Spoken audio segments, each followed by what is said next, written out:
HTML tutorial series के इस video में हम जानेंगे HTML पेज का जो स्ट्रक्चर है वो कैसा होता है और उसके अंदर कौन कौन से टैग्स आते हैं।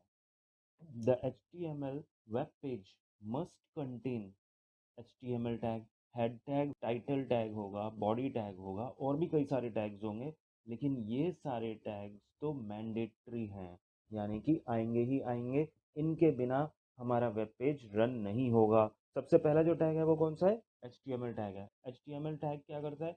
Enclose the entire HTML document. हमारा जो पूरा डॉक्यूमेंट है उसको ये एनक्लोज करता है, यानी कि स्टार्टिंग में हमारा जो टैग होगा वो HTML ही होगा और एंडिंग में भी HTML ही होगा।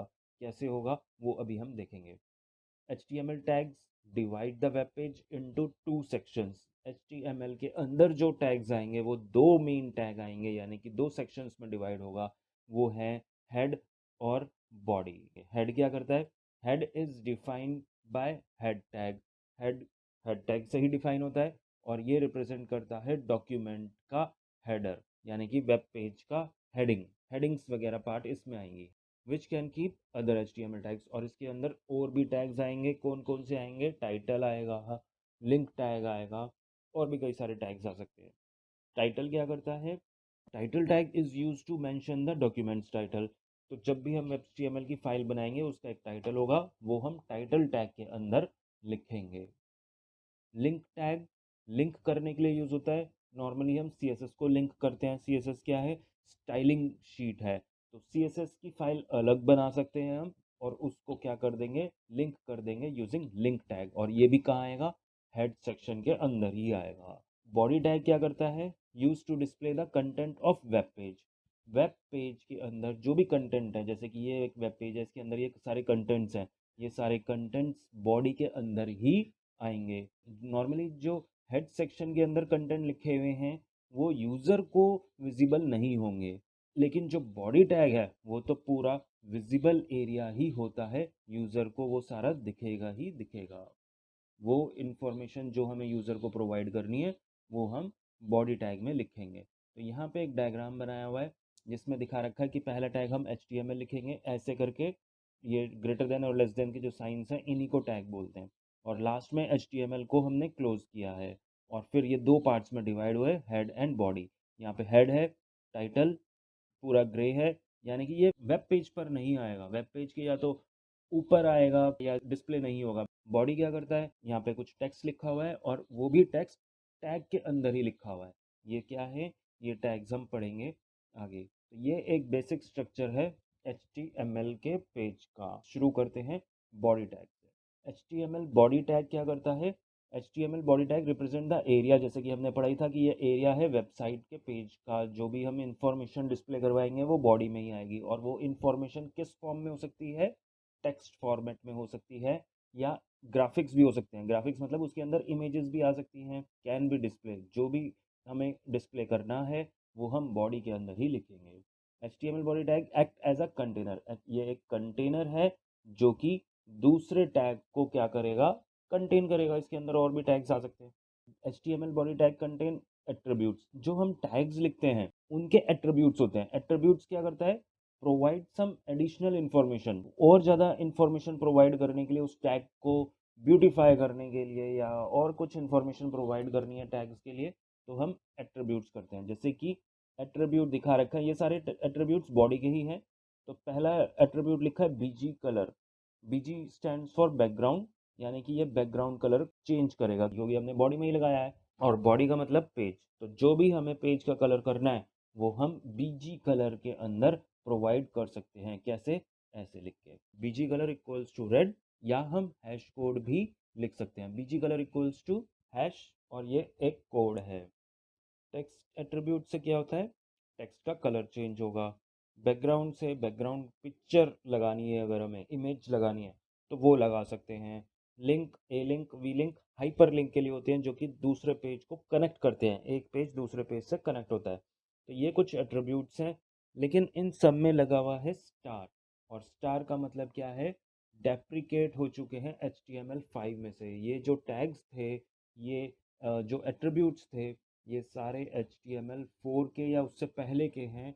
HTML5 में से ये हट चुके। जैसे कि हमने पढ़ा कि स्टाइलिंग के लिए यूज़ होता है CSS, तो जो भी स्टाइलिंग करनी है वो हम CSS से करेंगे, HTML से वो हट चुके हैं HTML5 वर्जन में, तो ये हम यूज़ नहीं करना।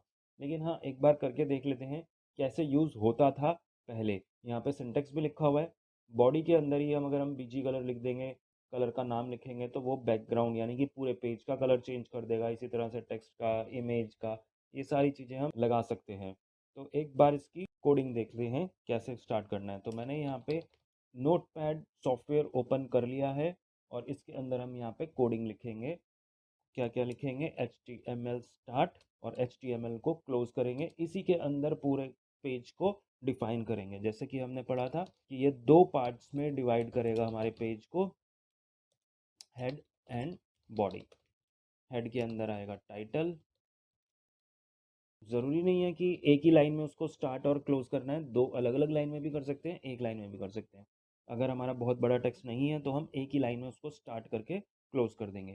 फर्स्ट HTML पेज, और ये हमारा है बॉडी, और इसके अंदर हम कुछ भी टेक्स्ट लिखेंगे। डायरेक्ट लिखेंगे तो भी चल जाएगा, टेक्स्ट विदाउट टैग, और टैग के अंदर लिखेंगे तब भी वो चल जाएगा। तो टैग मेरा एक यूज़ कर रहा हूँ मैं, P tag. P stands for paragraph, और यहाँ पे लिख देते हैं टेक्स्ट इनसाइड पैराग्राफ। तो इतना ही लिख के इसको रन करके देखते हैं। सेव करा मैंने इसको डेस्कटॉप पे। कोई भी नाम हो सकता है हमारा फाइल का, मैंने लिखा फर्स्ट, लेकिन एक्सटेंशन तो .html ही होगा। तो ये हमारी फाइल सेव हुई है, और यहाँ पे अगर हम डेस्कटॉप पे देखेंगे तो ये मैंने फाइल सेव करी थी फर्स्ट की, तो वही फाइल मेरी ओपन हो गई है। यहाँ पे यूआरएल में फाइल का नाम है, तो यहाँ पे दोनों ही टेक्स्ट हमारे डिस्प्ले हो गए हैं, टेक्स्ट विदाउट टैग वाला भी और टेक्स्ट इनसाइड पैराग्राफ भी। दोनों में कोई डिफरेंस नज़र नहीं आ रहा, लेकिन हम प्रेफर करेंगे टैग वाला ही, और जो टाइटल है हमारा वो यहाँ पे विजिबल हो रहा है। तो ये था हमारा फर्स्ट पेज, और यहाँ पे हमने देखा था कुछ एट्रीब्यूट्स जैसे कि बीजी कलर। तो बॉडी का जो एट्रीब्यूट है उसको हमें यहाँ पे लिखना है। बीजी कलर पूरा ही स्मॉल में आएगा, इक्वल्स टू कलर का नाम रेड, और इसको मैं दोबारा से सेव करके रीलोड करता हूँ। तो जैसे मैंने रीलोड करा तो यहाँ पे हमारा बैकग्राउंड चेंज हो गया। अगर हमें टेक्स्ट का कलर चेंज करना है, पूरे पेज के अंदर जो भी टेक्स्ट लिखा हुआ है वो चेंज हो जाएगा विद वाइट कलर। अगर मुझे कोई इमेज लगानी है तो मैं ऐसा करता हूँ, पहले एक इमेज लगानी है तो ऐसा करते हैं, एक इमेज यहीं से मैं डाउनलोड कर लेता हूँ, ये वाली सेव इमेज।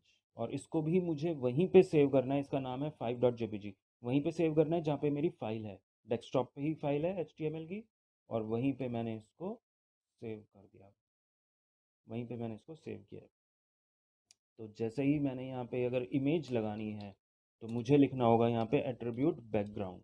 बैकग्राउंड उसका नाम था 5.jpg। सेव करा, रीलोड, वही इमेज हमारी बैकग्राउंड में आ गई है, और टेक्स्ट वाइट कलर का आ रहा है, तो टेक्स्ट को कर देते हैं रेड। तो यहाँ पे हमारा इमेज के ऊपर टेक्स्ट भी आ रहा है। तो क्वेश्चन ये राइज होता है कि ये जो एट्रीब्यूट्स हैं, अभी मैंने बताया कि ये सारे आउटडेटेड हो चुके हैं, HTML5 में वर्क नहीं होता, लेकिन यहाँ पे ये चल रहे हैं। इसका मतलब ये नहीं है कि हम इनको यूज़ कर सकते हैं। क्यों? क्योंकि जब हम इसको ऑनलाइन करेंगे तो गूगल तो रिकॉग्नाइज कर ही लेगा। गूगल हर वेबसाइट को एक रैंक देता है, और अगर हम ये एट्रीब्यूट्स यूज़ किए हैं तो हमारी वेबसाइट की रैंकिंग कम हो जाएगी, स्कोर कम होगा। तो इसलिए हमें इसको यूज़ नहीं करने, ये सही तरीका नहीं है। अगर तुम किसी वेबसाइट में देखो कि ये यूज़ हुआ हुआ है तो तुम उसको बता सकते हो कि ये यूज़ नहीं होते। तो इस वीडियो में इतना ही, बाकी के टैग्स अगली वीडियो में देखेंगे।